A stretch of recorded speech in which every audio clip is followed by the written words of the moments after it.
সাইদি ভাই, আপনারা সবাই অন্য নামে ডাকেন, আমিও ওনাকে সাইদি ভাই বলতাম।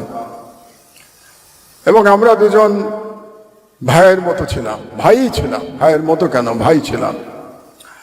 আমরা দুজন একই সাথে পাশাপাশি সেলে প্রায় 2 মাস বন্দী ছিলাম গাজীপুর জেলখানায়। তো সেখানকার একটা ঘটনা শুধু আপনাদেরকে বলবো।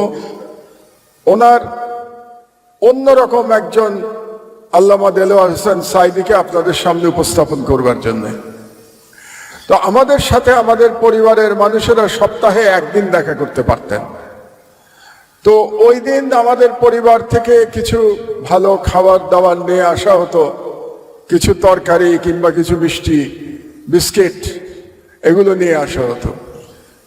তো আমরা যখন জেলে ছিলাম, ডিভিশনে একমাত্র আমি আর সাইদি ভাই ছিলাম, দুজনই মানুষ ছিলাম। তো সব বেলা আমরা একসাথে খাওয়া দাওয়া করতাম, নামাজ পড়া থেকে শুরু করে, ফজরের নামাজ থেকে শুরু করে একেবারে এশার নামাজ পড়ে ভাত খেয়ে তারপর যার যার সেলে আমাদের তালা মেরে দেওয়া হতো।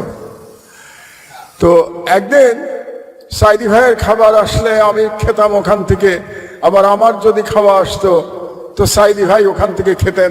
এভাবে আমাদের দিন চলতো আর কি।